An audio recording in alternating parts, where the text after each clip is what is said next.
Assalamualaikum warahmatullahi wabarakatuh. Di sini saya akan mempresentasikan tentang K2 kearsipan. Yang pertama adalah norma kearsipan.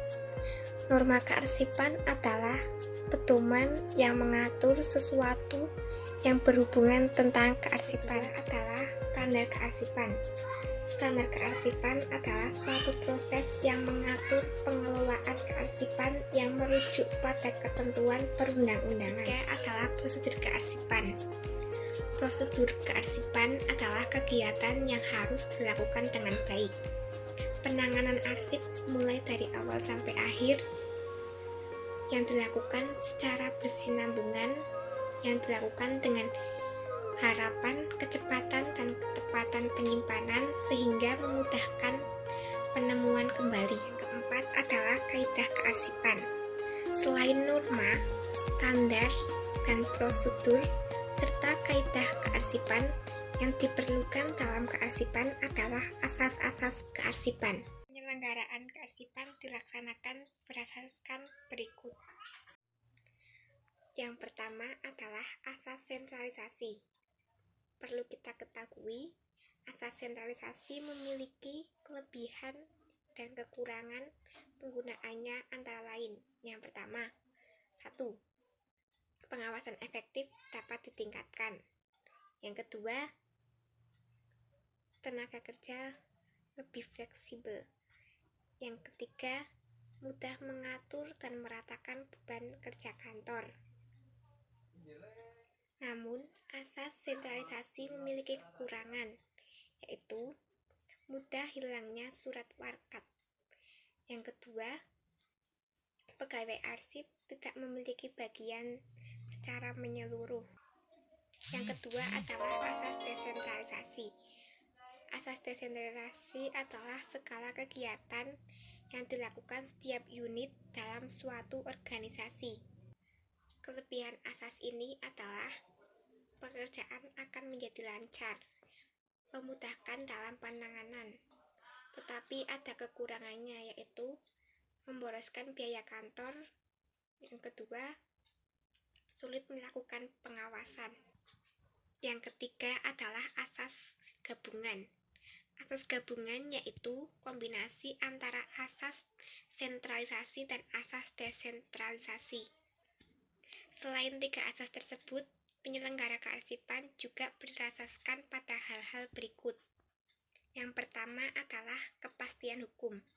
Hal ini menyatakan bahwa penerapan asas supremasi hukum yang menyatakan bahwa kegiatan penyelenggaraan negara harus didasari dengan hukum yang berlaku.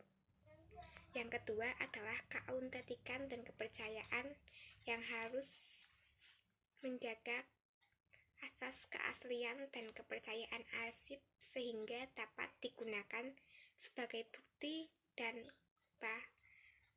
akuntabilitas. Yang ketiga adalah keutuhan, yaitu harus menjaga kelengkapan arsip mulai dari penambahan, pengurangan, dan pengubahan informasi maupun fisik yang dapat mengganggu keautentikan dan kepercayaan arsip. Yang keempat, asal-usul. Asal-usul dilakukan agar arsip tetap terkelola dalam satu kesatuan pencipta arsip.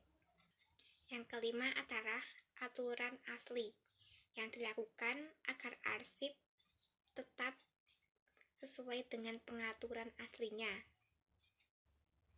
Yang keenam adalah keamanan dan keselamatan, yaitu harus memberikan jaminan keamanan dan keselamatan dari segala ancaman bahaya, baik yang disebabkan oleh manusia ataupun alam. Yang ketujuh yaitu keprofesionalan, yang harus dilakukan oleh manusia yang profesional yang memiliki kompetensi di bidang kearsipan. Yang kedelapan adalah keresponsifan, yaitu penyelenggara harus tanggap dalam mengatasi masalah kearsipan maupun masalah lain yang berkaitan dengan kearsipan. Yang kesembilan adalah keantisipasifan, yaitu harus didasari dengan antisipasi dan kesadaran terhadap berbagai perubahan dan perkembangan arsip, tentang pentingnya arsip bagi kehidupan berbangsa dan bernegara. Yang ke-10 adalah kepartisipatifan, yaitu harus memberikan ruang untuk peran serta dan partisipasi masyarakat di dalam bidang kearsipan. Yang ke-11 adalah akuntabilitas, yaitu harus memperhatikan arsip dalam akuntabilitas dan harus bisa merefleksikan kegiatan dan peristiwa yang direkam. Yang ke-12 yaitu kemanfaatan, yaitu harus dapat memberikan manfaat bagi kehidupan bermasyarakat, bernegara, dan berbangsa. Yang ke-13 yaitu aksesibilitas, yaitu harus dapat memberikan kemudahan, kesediaan, dan keterjangkauan kepada masyarakat untuk memanfaatkan arsip. Yang ke-14 adalah kepentingan umum, yang dilaksanakan dengan memperhatikan kepentingan umum dan tanpa diskriminasi. Sekian dari saya, dan mohon maaf apabila ada pengurangan kata atau kesalahan kata. Wassalamualaikum warahmatullahi wabarakatuh.